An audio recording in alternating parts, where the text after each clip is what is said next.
오늘 우리에게 주신 하나님의 말씀은 이사야 1장 7절부터 9절 말씀까지입니다. 너희의 땅은 황폐하였고 너희의 성읍들은 불에 탔고 너희의 토지는 너희 목전에서 이방인에게 삼켜졌으며 이방인에게 파괴됨 같이 황폐하였고 딸 시온은 포도원의 망대같이 참외밭의 원두막같이 에워싸인 성읍같이 겨우 남았도다. 만군의 여호와께서 우리를 위하여 생존자를 조금 남겨두지 아니하셨다면 우리가 소돔 같고 고모라 같았으리로다. 아멘. 이 시간 우리에게 주신 하나님의 말씀은 황폐한 현실에 대한 이야기를 담고 있습니다. 7절 보니까 말 그대로 너희의 땅은 황폐하였고 어느 정도 황폐했습니까? 마치 전쟁 후에 그 상흔을 안고 있는 도시와 같습니다. 너희의 성읍들은 불에 탔고 우리가 6.25 전쟁 그 서울을 수복하고 난 직후에 이 용산 지역을 찍은 사진을 제가 본 적이 있습니다. 성한 건물은 하나도 없이 다 무너져 내리고 불에 탄 그 성읍. 마치 6.25 전쟁 그 동란 가운데 있었던 우리 동네와 같지 아니한가 하는 생각을 해봅니다. 너희의 토지는 너희 목전에서 이방인에게 삼켜졌으며 이방인에게 파괴됨 같이 황폐하였고 이 시간 말씀은 철저하게 황폐된 현실에 대한 이야기를 담고 있습니다. 어떤 면에서는 요즘 우리의 현실과도 somewhat 비슷하지 아니한가 하는 생각을 해봅니다. 특별히 8절 말씀 한번 보시겠어요? 딸 시온은 포도원의 망대같이. 여러분 포도원에 가서 보신 적이 있으십니까? 포도원에 망대가 있습니다. 그 망대 느낌이 어떻습니까? 고립무원의 외딴 섬 같은 느낌 아닌가요? 반복해서 이야기하고 있습니다. 참외밭의 원두막같이. 참외밭에 있습니다. 거기 원두막이 있죠. 우리가 참외밭, 수박밭. 어렸을 때 시골에서 사신 분들은 그 원두막의 정취를 알고 있지 않습니까? 정취가 있는 것 같지만 또 다른 측면에서 생각해 보면은 홀로 우두커니 있는 그 아주 외로운 그 섬 하나처럼 느껴지지 않습니까? 에워싸인 성읍까지 겨우 남았도다. 예, 겨우 남아있는 고립무원의 형편. 어떤 면에서 우리 교회를 지금 생각하게 됩니다. 코로나19로 말미암아 우리 교회들이 목회자인 입장에서는 이런 느낌입니다. 딸 시온은 포도원의 망대같이 참외밭의 원두막같이 에워싸인 성읍같이 겨우 남았도다. 이런 느낌이 가져오는 이 마음의 그림은 어떤 것일까요? 결국은 오늘 본문 말씀을 읽다 보면은 너무나 무너져 내려서 희망이 요원한 현실을 살고 있는 사람들의 모습을 우리가 볼 수가 있습니다. 그런데 이 말씀을 왜 주고 계실까요? 그럼에도 불구하고 우리가 살아야 될 이유가 있음을 9절에서 말씀을 주십니다. 만군의 여호와께서 우리를 위하여 생존을 조금 남겨두지 아니하셨다면 우리가 소돔 같고 고모라 같았으리로다. 무슨 얘기입니까? 그럼에도 불구하고 희망이 있다는 얘기입니다. 생존자들이네요. 예, 생존자가 있어야 됩니다. 그런데 생존자 특징이 무엇입니까? 조금 남겨둔 사람들. 우리가 성경적으로 이야기하자면은 그루터기, 남은 자 이렇게 표현할 수도 있습니다. 그런데 생존자입니다. 말 그대로 조금 남겨진 사람들이죠. 다 죽었습니다. 다 황폐한 가운데 흙으로 돌아갔습니다. 처참한 가운데 다 떨어졌습니다. 그런데 그 가운데 생존하는 자. 그런데 이 생존자가 굉장히 중요합니다. 왜 그렇습니까? 이 생존자 조금 남겨두지 아니하셨다면, 즉 조금 남겨둔 이 생존자들마저 없었다면 우리가 지금 황폐하지만 이 정도는 아니네요. 그런데 이렇게 될 뻔했다는 겁니다. 우리가 소돔 같고 고모라 같았으리로다. 황폐함에도 정도가 있습니다. 너무나 힘들고 어려운 가운데 있죠. 그런데 소돔과 고모라 특징은 무엇이죠? 심판받아 멸망했다는 것입니다.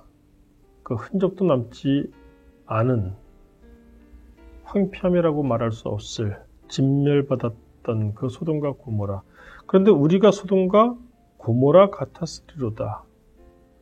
예, 지금 황폐합니다. 그런데 이 황폐함에도 불구하고 소돔 같고 고모라 같지 아니할 수 있었던 그 이유는 조금 남겨진 이 생존자들이 있었기 때문이다. 그러므로 생존자들이 있었기 때문에 지금 비록 황폐하지만 소돔과 고모라 같은 꼴은 나지 아니할 것이고 그 직전이지만 우리는 다시 치유받고 회복되고 다시 돌이킬 수 있을 것이다. 지금 그 말씀을 주고 있는 것입니다. 우리가 소위 말해서 난세에 영웅난다는 이야기가 있습니다. 어려울 때 사람의 진면목이 나타나는 것이죠. 요즘 그 생각을 해봅니다. 저는 목회자이니까 요즘 참 어렵습니다. 코로나19로 말미암아 예배도 그렇고 교회 목회 자체가 요즘 일반적이지는 못하겠죠. 어떤 사람들이 우리 교회의 진정한 일꾼인가, 지체인가? 어려울 때 진면목이 나타나죠. 난세의 영웅이 난다고 합니다. 평상시에는 그 사람이 영웅인지 몰랐습니다. 그런데 난세가 돼 보니까 이 사람이 영웅이었구나.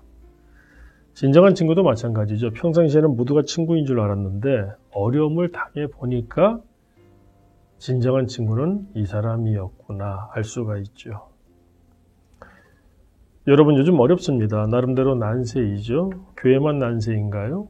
한국 사회 전체가 난세입니다. 그러다 보니까 여러분들의 삶의 터전도 어렵고 그러다 보니까 가정도 어렵죠. 이럴 때 필요한 사람들이 있습니다. 소위 말해서 난세의 영웅이 나죠. 오늘 성경적인 그 말씀을 그대로 빌리자면 조금이라도 남겨진 구별된 생존자들이 있어야 한다는 것입니다. 생존자들이 있을 때 어떻게 될까요? 그래도 소돔 같고 고모라 같지는 않다는 겁니다. 지금 비록 황폐하고 어렵지만 생존자들이 있다면은 난세 영웅들이 나라를 다시 세우고 회복하는 것처럼 믿음의 생존자들이 있을 때 그 사람으로 말미암아 그들의 가정, 일터, 또 함께하는 교회, 이 사회 치유가 되고 회복될 수 있는 희망이 있음을 오늘 성경이 말씀합니다. 여러분 난세에 영웅 난다 이런 말과 비슷한 느낌을 주는 나무가 있습니다. 행운목이라고 아시죠? 얼핏 보기에는 나무 토막에 다름없습니다. 그런데 이 행운목 물에 담가 놓으면 별다른 것을 애를 쓰지도 않았음에도 불구하고 잎이 나고 심지어 꽃까지 펴니다. 왜 행운목이라는 이름을 붙였을까요? 우리가 살아가면서 사람도 여러 종류의 사람들이 있지 않을까요? 오늘 우리 성경 말씀을 통하여 우리가 조금 남겨진 생존자들이 되기를 원합니다. 오늘 하루도 쉽지 않을 것 같습니다. 코로나19도 그렇고 그로 인한 여파들 그러다 보니까 우리의 신앙생활, 우리의 가정, 일터 다 녹록지 않을 하루입니다. 자, 누가 우리를 도와줄까요? 누가 우리를 구원해 줄까요? 예, 당연히 하나님이 하시겠지만 하나님이 도우시는 사람답게 한번 오늘은 내가 그 생존자가 되보지 않겠습니까? 내가 있음으로 우리 가정, 내가 있음으로 우리 교회, 내가 있음으로 내 일터, 내가 있음으로 이 사회, 소돔 같고 고모라 같지 않도록 희망을 주는 사람, 회복을 시작하는 사람, 우리 모두 그와 같은 하루를 살 수 있기를 주님의 이름으로 간구합니다. 기도하겠습니다. 하나님 아버지 황폐한 세상이 되었습니다. 또 우리의 모습이 우리의 서 있는 그 자리가 포도원의 망대같이 참외밭의 원두막같이 에워싼 승읍같이 겨우겨우 고린보원의 형편 가운데 남아있음을 주께서 아십니다. 그럼에도 불구하고 오늘 우리가 소돔 같고 고모라 같지 않게 되는 그 비결에 대해서 말씀해 주시니 감사합니다. 주여 우리가 각자 있는 그곳에서 가정이든 일터이든 교회이든 이 세상이든 우리가 하나님께서 조금 남겨두신 생존자의 삶을 살게 하옵시고, 그러므로 세상이 황폐하다 할지라도 여전히 우리가 있으므로 소망이 있음을 우리가 증거케 하여 주옵소서. 예수님 이름으로 기도드립니다. 아멘.